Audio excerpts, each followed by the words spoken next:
Silakan duduk, Bapak Ibu sekalian.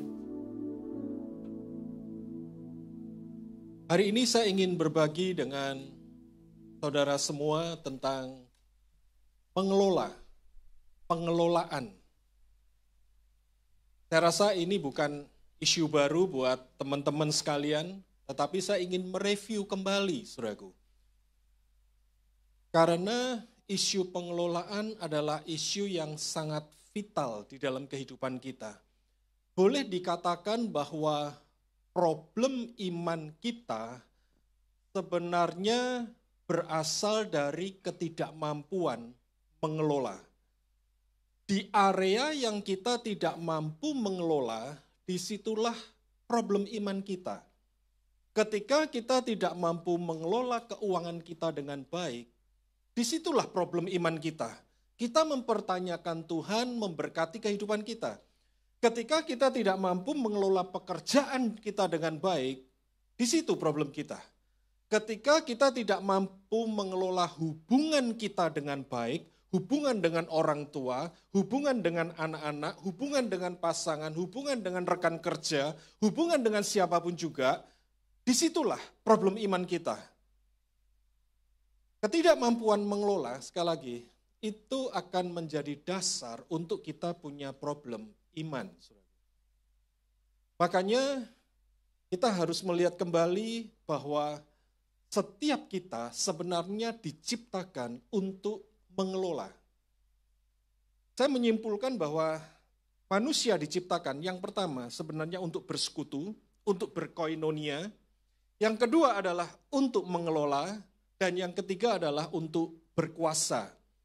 Nah, kita tidak akan lihat bersekutu dan berkuasa, tetapi saya akan mengajak saudara untuk melihat mengenai mengelola. Kita kembali kepada penciptaan, kejadian.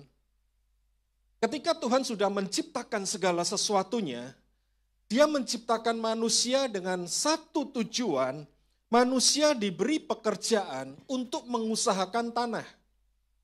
Ya, saudara bisa lihat di Kejadian 2 ayat 5 dan kemudian nanti turun di ayat yang ke-15. Bagaimana Tuhan yang berinisiatif untuk manusia ditaruh di taman untuk bekerja atau untuk mengusahakan.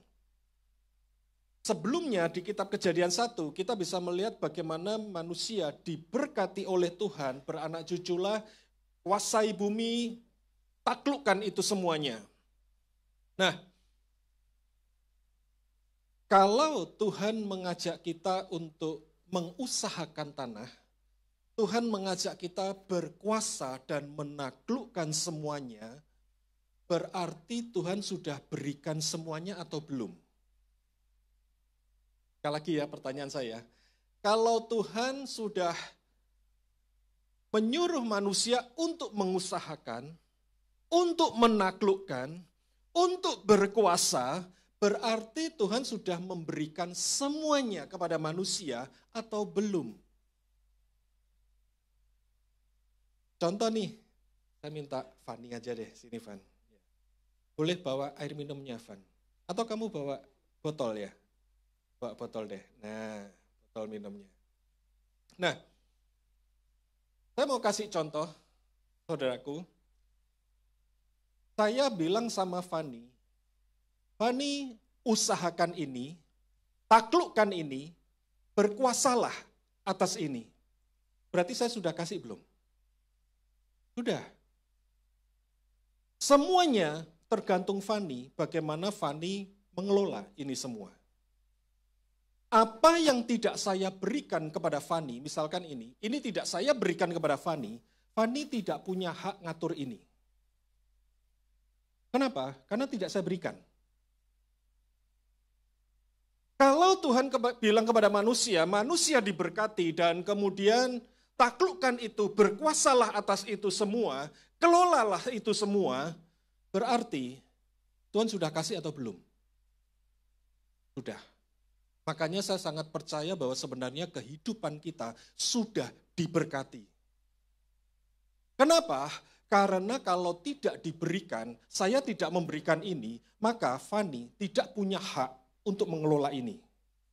Fani tidak punya hak berkuasa atas ini. Dia nggak punya hak. Kenapa? Karena saya tidak memberikan. Tetapi kalau saya bilang kepada Fani, Fani berkuasalah atas ini, kelola ini dengan baik, maka itu semua sudah ada di tangan Fani. Makanya saya sangat percaya bahwa setiap kita ketika Tuhan bilang kita sudah diberkati, kita sudah diberkati. Apa problemnya? Problemnya adalah kita tidak kelola itu dengan baik. Meskipun ini sudah saya berikan kepada Fani, kalau Fani tidak mau memegangnya, misalkan sama Fani ditaruh aja di bawah. Lalu Fani teriak-teriak, dia haus. Aduh, aku haus, aku haus. Fani bisa minum enggak? Selama Fani malas, Fani tidak lakukan apapun, dia tidak akan bisa minum. Meskipun yang sering dilakukan adalah dia komplain sama saya. Mana katanya saya diberkati, mana katanya saya dikasih, mana katanya semuanya tersedia. Apa yang harus saya katakan?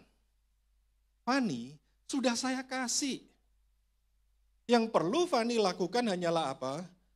Ambil, minum.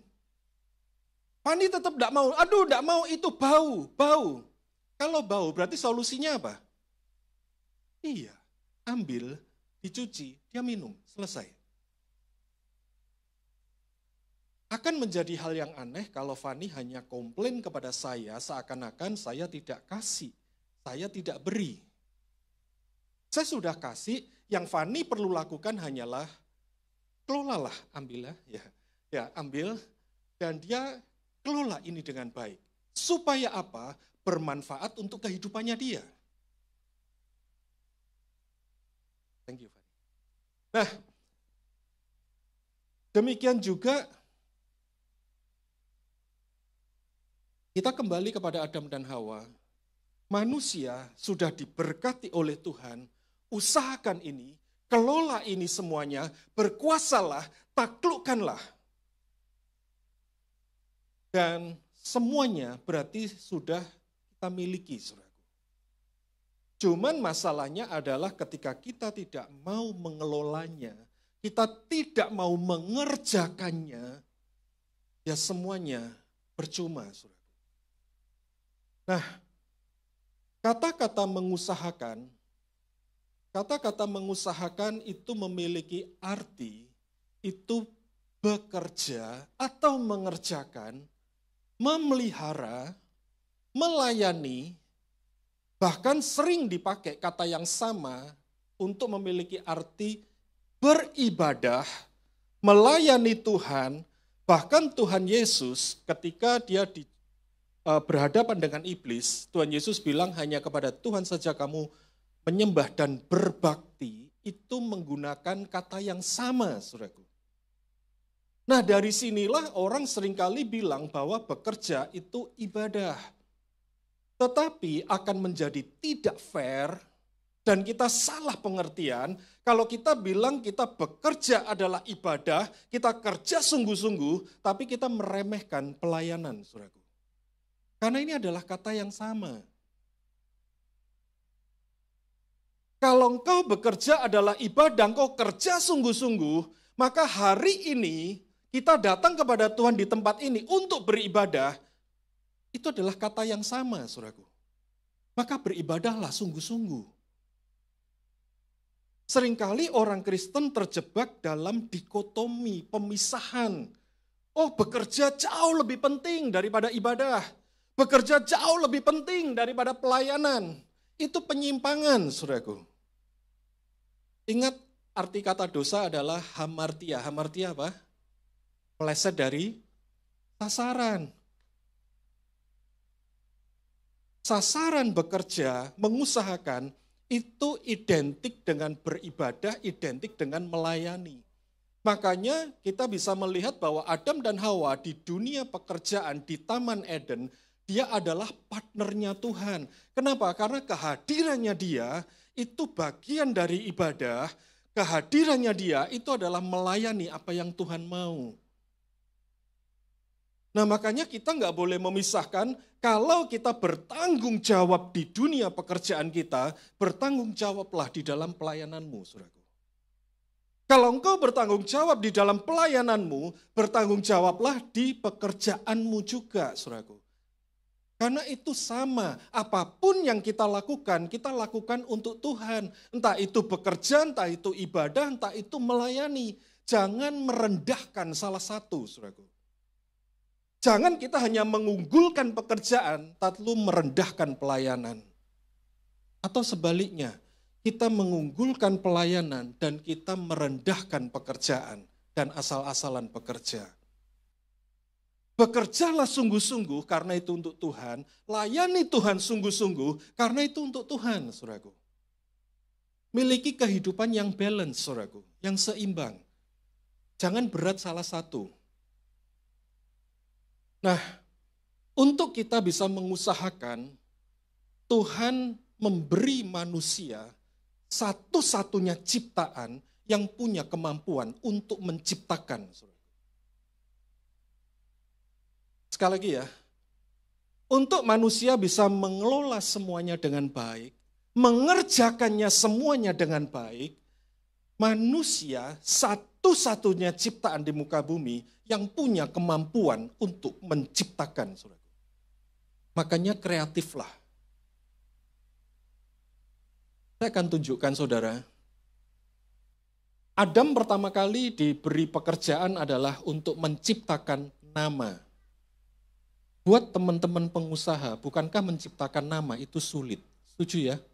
Kau punya produk. Produkmu mau kamu namai apa? Ada di sini yang paling gampang kasih nama? Atau susah? Kasih nama. Itu pekerjaan Adam yang pertama. Dia harus menciptakan sebuah nama. Ini cocoknya brandnya apa ya? Ini apa ya namanya ya? Dan kemudian kita bisa melihat di Alkitab nama kota pertama kali muncul, kota diciptakan oleh manusia itu di Kejadian 4 ayat 17. Saudara bisa lihat itu. Dan kemudian peternakan itu di Kejadian 4 ayat 20. Saya lupa namanya, tetapi dikatakan dia hidup berkemah dan beternak. Disitulah dimulainya sebuah sistem peternakan, saudaraku. Dan kemudian di ayat 21, Kejadian 4, 21, mulai ada yang menciptakan alat musik, yaitu kecapi dan seruling. Sampai hari ini instrumen musik itu terus berkembang, diciptakan terus. Ada muncul baru lagi, dan muncul baru lagi. Kemudian di ayat 22 mulailah muncul pengrajin tembaga dan besi. Dan kita bisa tahu dari kisah Batra yaitu kisah Nuh. Dia menciptakan kapal yang pertama kalinya. Kemudian di Kejadian 10 ayat 10 mulailah muncul sistem pemerintahan dalam bentuk kerajaan. Mulai dibangun yang namanya kerajaan, saudaraku. Sistem pemerintahan raja mulai terjadi. Dan kemudian di Kejadian 10 ayat berikutnya mulai muncul yang namanya kota besar. Jadi di Kejadian 4 hanya menciptakan kota, tetapi ini mulai menciptakan big city, saudaraku. Bukan hanya big city, bahkan mulai muncul big city itu punya gedung pencakar langit. Mulai punya menara yang tinggi, saudaraku. Dan sistem perdagangan menggunakan perak, emas sebagai mata uang, sebagai alat tukar, kita bisa lihat mulai muncul yaitu di kisahnya Abraham. Di kisah Abraham, ketika Abraham membeli sebidang tanah untuk kubur istrinya, di situ dia bertransaksi dan dia mulai menggunakan alat tukar dalam bentuk emas, perak yang ditimbang, saudaraku. Jadi koin sudah ada belum? Belum. Cuman sistem barter sudah mulai dihapuskan, diganti dengan emas dan perak. Jadi bisa barter asalkan dengan emas dan perak yang ditimbang. Ya, sikal. Ukuran timbangan yang lebih besar itu talenta.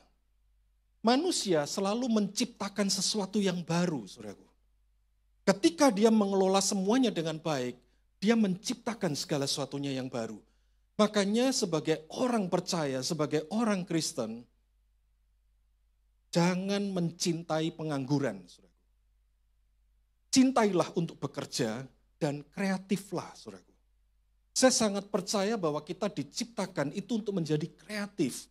Kenapa? Karena memang kita didesain untuk mengelola, kita didesain untuk bekerja, untuk berkuasa.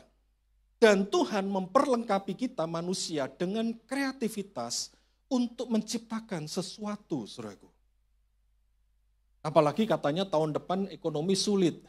Jangan putus asa, saudaraku.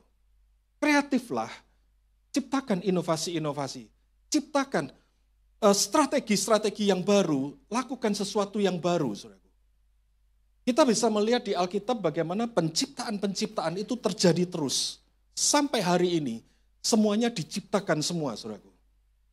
Tinggal kita mau menggunakan itu atau tidak. Jangan lupa bahwa Roh Kudus itu roh yang sangat kreatif. Tuhan kita itu selalu ingin memberikan hal yang baru kepada kita.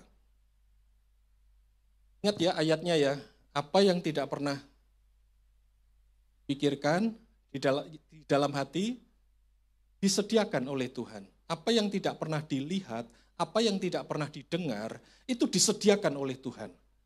Kalau tidak pernah dilihat, tidak pernah didengar, tidak pernah timbul di dalam hati, berarti itu lama atau baru? New. Aku kok nggak pernah lihat ya? Aku kok nggak pernah dengar ya? Aku kok nggak pernah kepikiran ya? Gila, keren ini. Itu baru, saudaraku. Kalau kita bilang, rasanya aku pernah lihat deh. Rasanya aku pernah dengar deh. Berarti itu baru atau nyontek? Nyontek. Iya ya, aku pernah lihat ini. Ya kan, aku pernah lihat. Ini bukan inovasi baru, bukan. Kenapa? Karena kita pernah lihat, kita pernah dengar, bahkan mungkin kita pernah kepikiran. Menangkap sesuatu yang baru itu yang paling sulit untuk manusia, saudara. Kenapa? Karena kita punya kecenderungan untuk menjadi follower. Manusia itu tidak siap menjadi orang yang menerima yang pertama. Coba deh. Misalkan di sini ada yang dikasih handphone. Ada merek baru, meskipun dia sangat inovatif, ada merek baru. Kepingin merek baru atau merek lama?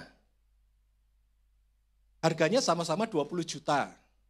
Merek baru, handphone gombal-gambul misalkan. Ya. Kalian akan memilih 20 juta yang brandnya kuat atau yang gombal-gambul ini? Yang brandnya kuat kan? Kenapa? Oh ini sudah, kenapa? Karena kita sudah tahu daripada merek yang baru, yang totally new.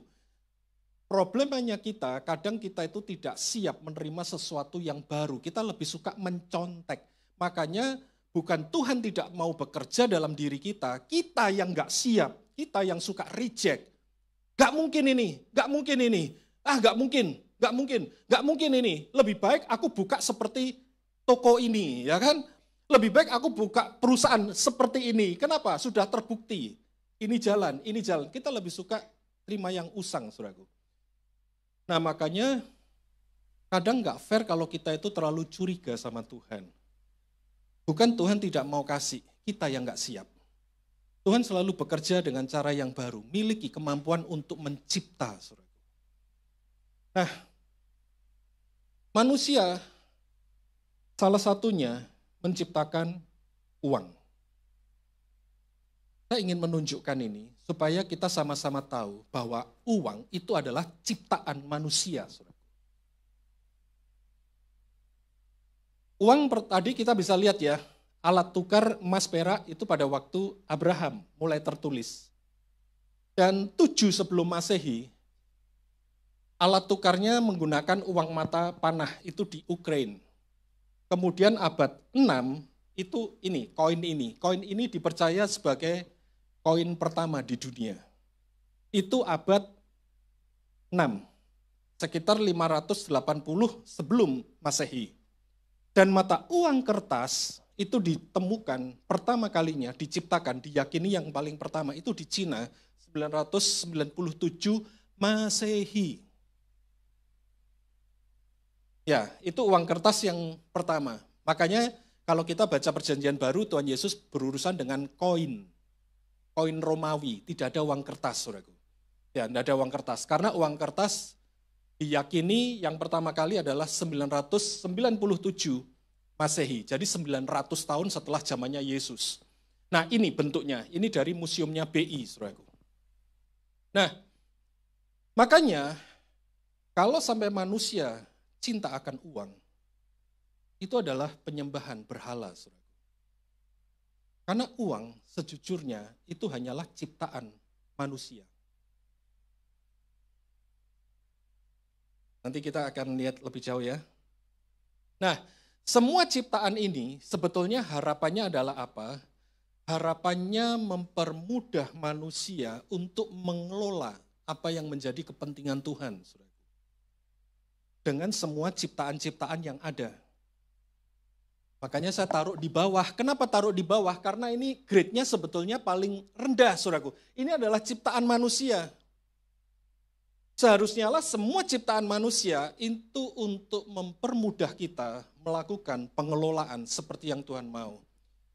Nah, tetapi akibat daripada dosa, iblis memporak-porandakan ini, sehingga manusia lebih mencintai apa yang dia ciptakan. Khususnya adalah uang. Manusia lebih menyembah uang daripada menyembah penciptanya. Itulah penyembahan berhala, saudaraku.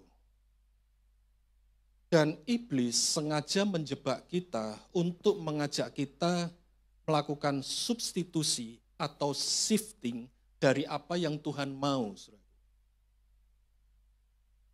Apa yang Tuhan mau? Tuhan memberikan hukum, kasih Tuhan Allahmu dan kasihi sesamamu. Akibat daripada dosa, iblis menawarkan sebuah substitusi, bukan lagi mengasihi Tuhan dan sesama, tapi mengasihi duit dan diri sendiri. Disinilah problem terjadi. Ketika kita melakukan substitusi, enggak Tuhan-Tuhanan, kita cuek dengan sesama, enggak peduli dengan sesama, saudaraku, kita mensubstitusi. Tuhan menyuruh kita mengasihi Tuhan dan mengasihi sesama, diganti dengan mengasihi uang dan mengasihi diri sendiri. Inilah awal problem. Ketika kita terjebak semuanya adalah untukku, dan ini yang aku mau, apa masa depanmu? Masa depanku, aku akan menikah dan aku tidak mau punya anak. Mengasihi diri sendiri itu tidak mengizinkan ada orang lain masuk dalam hidupku. Semuanya adalah untukku. Semuanya ini adalah milikku. Aku ingin ini, aku ingin itu, aku belum beli ini, aku belum beli itu, aku belum punya waktu untuk melakukan ku, dan semuanya ku.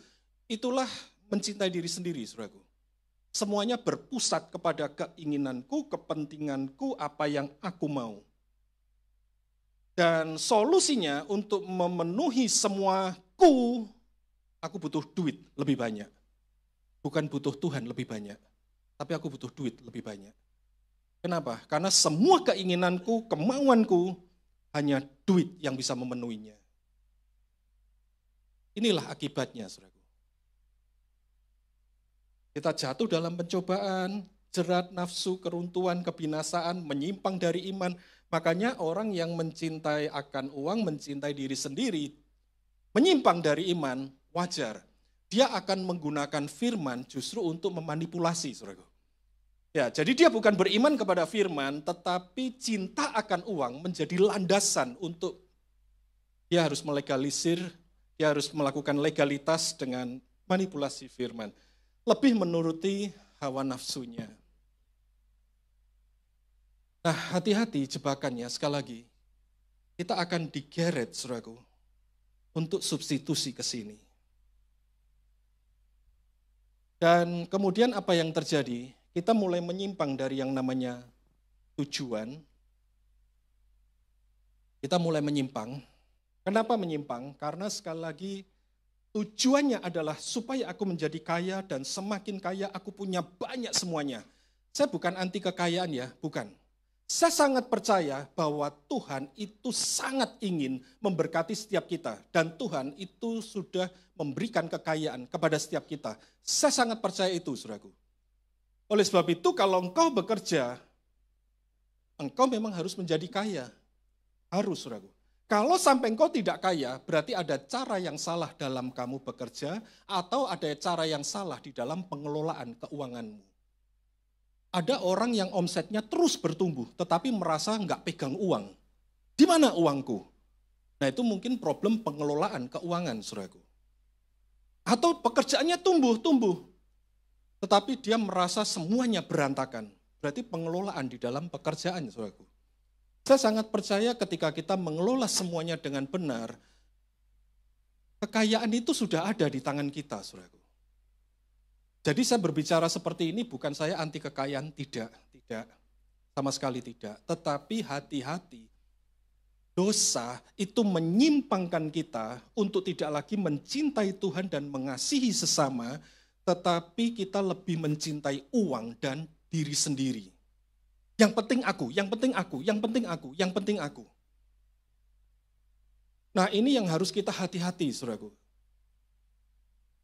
Apa problemanya? Kita akan memiliki tujuan hidup yang terobsesi dengan kekayaan. Kita tidak lagi memikirkan tentang mengasihi Tuhan dan mengasihi sesama. Saya memberikan sebuah parameter yang sangat sederhana. Bagaimana kita bisa tahu bahwa tujuan hidup kita setidaknya itu sejalan dengan apa yang Tuhan mau. Untuk kita bisa ngeceknya, sangat simpel, saudaraku. Tuhan bilang, kasih Tuhan Allahmu dan kasih sesamamu. Saya seringkali memberikan arahan, dua hal ini jadikan seperti rel kereta api. Namanya rel kereta api, berarti kereta api akan berjalan dengan lancar ketika dua rodanya berada di dalam rel.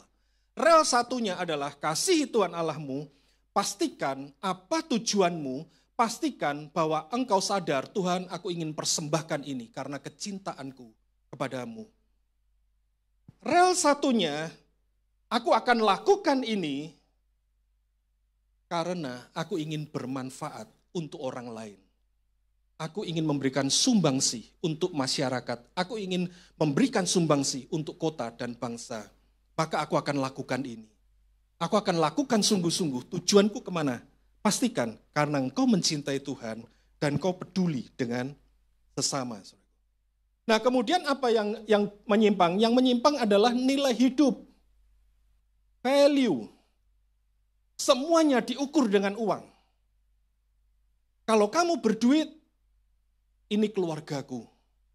Kalau tidak berduit, tidak mau dianggap. Saya beberapa kali ketemu dengan orang-orang yang konseling bagaimana dulunya dia tidak dianggap karena dianggap keluarganya sangat miskin. Value hidup menjadi sangat menyimpang. Kenapa? Karena semuanya dinilai dengan uang. Kalau kamu punya uang, wah ini sahabatku ini, ya, ini sahabatku, ini saudaraku. Tapi begitu tidak punya uang, dijauhin, saudaraku. Nah, hati-hati juga dengan lifestyle atau gaya hidup. Uang itu akan mengubah gaya hidup. It's okay, nggak ada masalah dengan itu. Tetapi problemanya adalah ketika gaya hidup itu mengubah cara kita melihat, saudaraku. Gaya hidup itu akan menjadi ukuran. Contoh paling sederhana aja. Ada tamu datang, satu naik motor, satu naik mobil, mana yang lebih dihargai?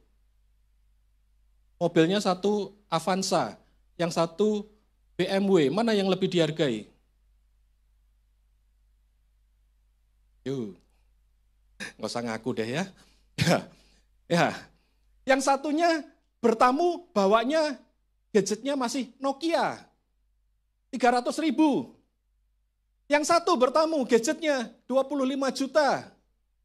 Mana yang lebih dihargai?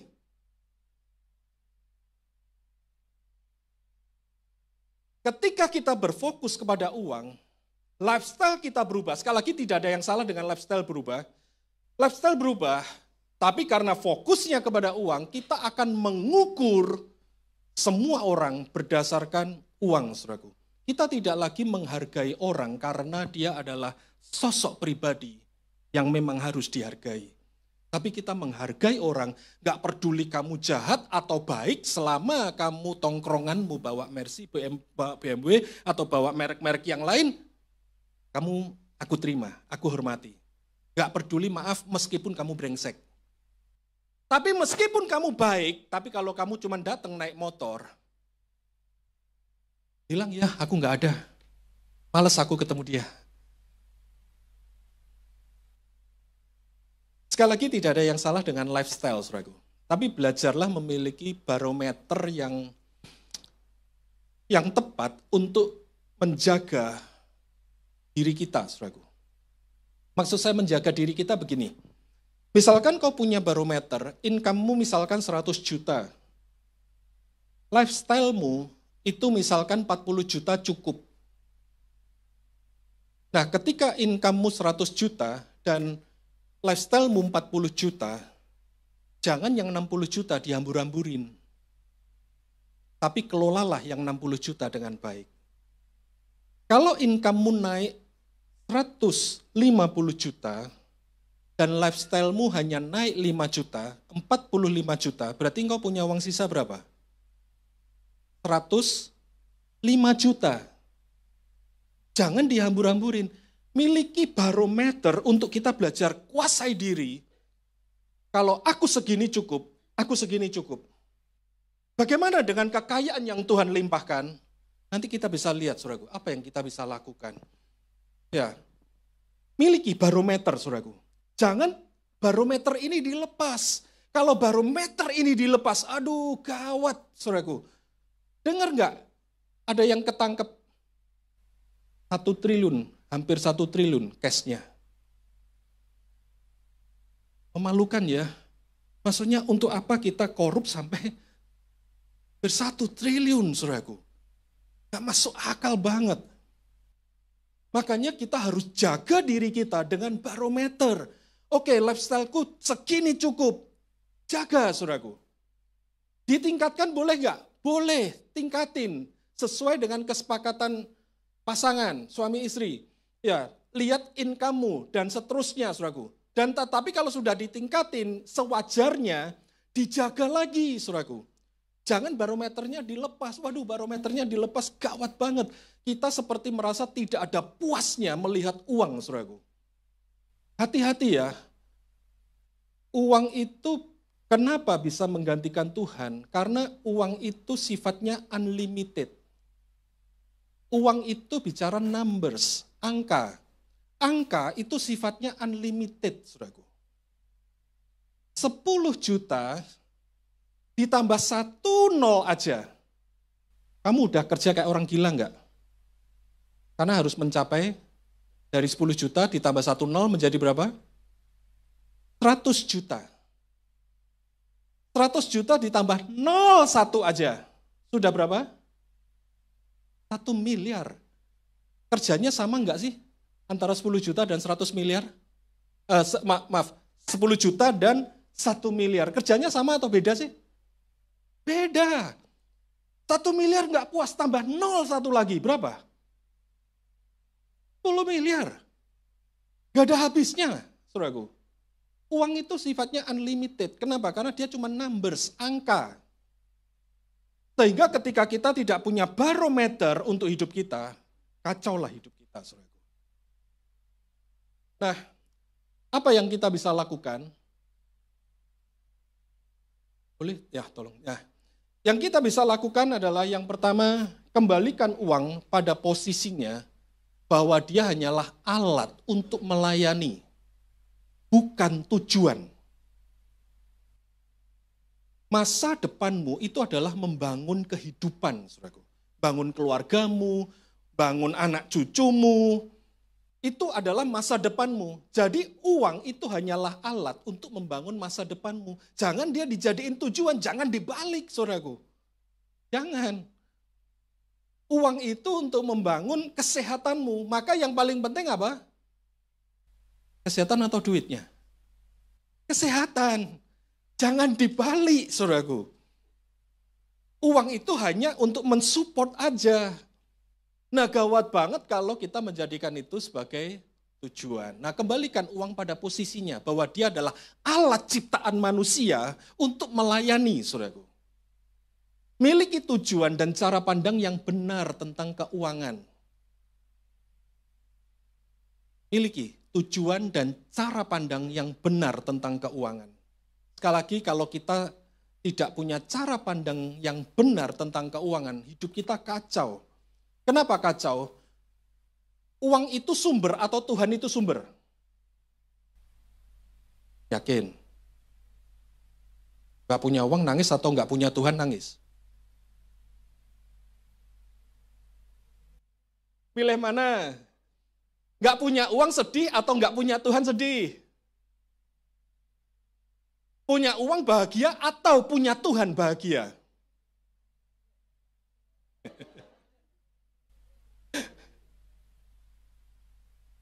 Hati-hati ya. Kalau kita nggak hati-hati, kita udah tersimpang, saudaraku. Tubuh kita ada di gereja, pada dasarnya kita memungkiri kekuatannya. Kekuatan bahwa ibadah itu mampu mengubahkan kehidupan kita. Hati-hati, saudaraku. Kalau Tuhan itu sumber, berarti Tuhan adalah sumber segala-galanya. Dia sumber kebahagiaanmu, dia sumber kesehatanmu, dia sumber segala-galanya. Jangan sampai kita tersimpangkan bahwa uang itu sumber. Kebahagiaanku ditentukan oleh uang. Aku akan bahagia kalau di rekeningku 1 miliar, atau aku akan bahagia kalau aku bisa beribadah kepada Tuhan. Yang mana? Milih mana? Dan bilang dua-duanya, itu serakah. Gelem kabeh, ya kan?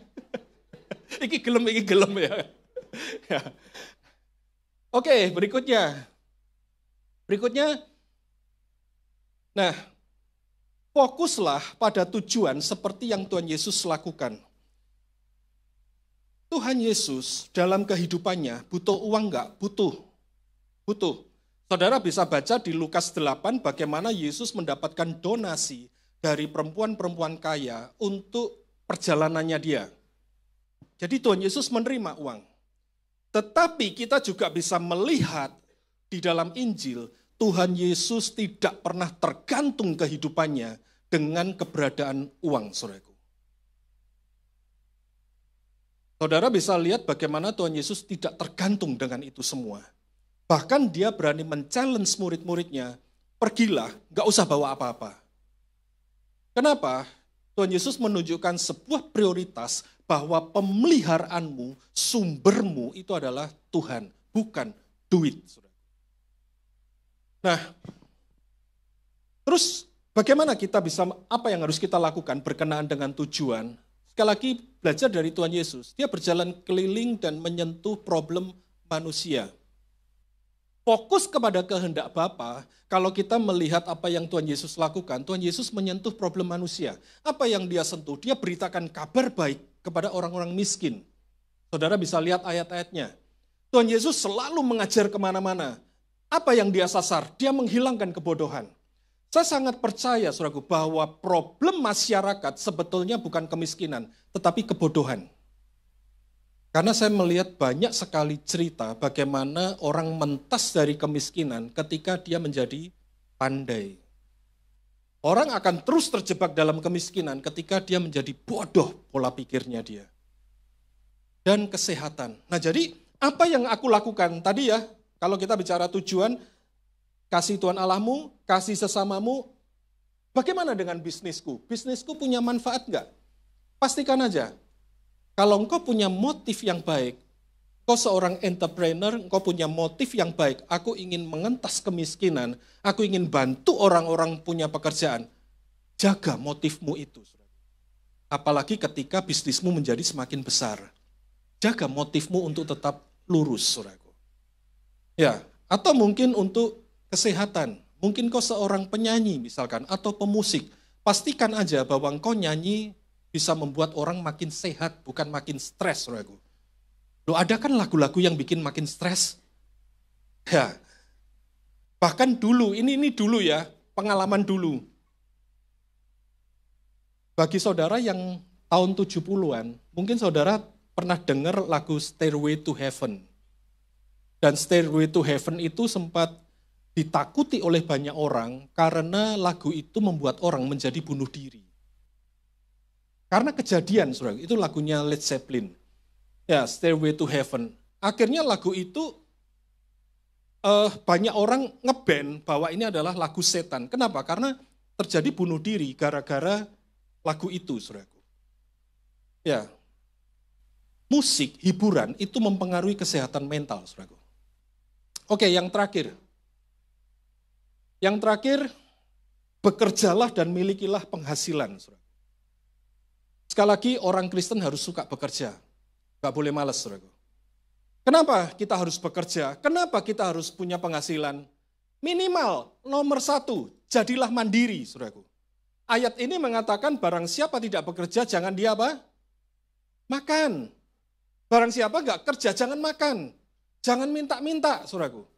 Jangan memelas, saudaraku. Tapi bekerjalah. Bekerjalah supaya apa? Supaya minimal setidaknya aku orang yang mandiri. Aku tidak tergantung oleh siapapun. Aku mandiri, aku bisa menghidupi diriku sendiri. Bukan minta papa, minta mama, minta cece, minta siapapun lagi, saudaraku, jangan. Ya, meskipun keluargamu kaya, engkau tetap harus bekerja. Amin. Ya, bekerjalah. Karena saya lihat juga ada anak-anak orang keturunan kaya, cuma nodong papa mamanya, saudaraku. Jangan, bekerja, minimal engkau apa? Mandiri. Aku mandiri. Meskipun kau mengerjakan pekerjaan orang tuamu, enggak apa-apa. Yang penting kau bekerja dan kau bisa mandiri. Yang kedua apa? Hidupi keluarga. Ayat ini keras banget, saudaraku. Barang siapa tidak menghidupi keluarganya, dia bahkan lebih buruk daripada orang ateis. Orang yang enggak beriman. Dia lebih buruk. Lebih baik orang ateis, tapi dia menghidupi keluarganya. Simpelnya gitu. Daripada kita sok beribadah, sok suci, sok malaikat, tapi cuek sama keluarga, saudaraku. Hidupi keluarga. Yang ketiga, supaya apa sih? Kenapa aku harus bekerja? Supaya engkau bisa kasih, memberi, beri orang-orang yang ada di sekitarmu. Beri, jadi berkat buat mereka. Makanya punya barometer itu penting banget. Supaya apa? Supaya engkau tahu, engkau masih punya dana 105 juta, kau bisa kelola ini untuk kepentingan yang lebih baik lagi. Ya, terlibat dalam misi Kristus dan turut membangun dan mensejahterakan kota. Kenapa ini penting, saudaraku? Beberapa kali saya ketemu dengan entrepreneur, pemilik bisnis, ketika mereka menanyakan tentang setting direction ke depan, seringkali saya cuma tanya kepada mereka, menurutmu, kenapa bisnismu harus survive? Kenapa bisnismu harus berkembang lebih besar lagi? Kota ini diuntungkan apa dengan kehadiran bisnismu? Jangan sampai kota ini dirugikan dengan kehadiran bisnismu.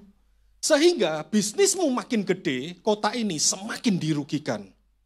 Kenapa? Karena mungkin kamu maling, karena mungkin kamu korup, karena mungkin bisnismu hitam. Ya, sehingga kalau bisnismu makin besar, makin berbahaya untuk kota dan bangsa. Nah, kalau seperti itu, bisnismu bangkrut, disorain orang banyak, wajar. Jangan protes sama Tuhan. Kenapa? Karena tidak mensejahterakan kota dan bangsa.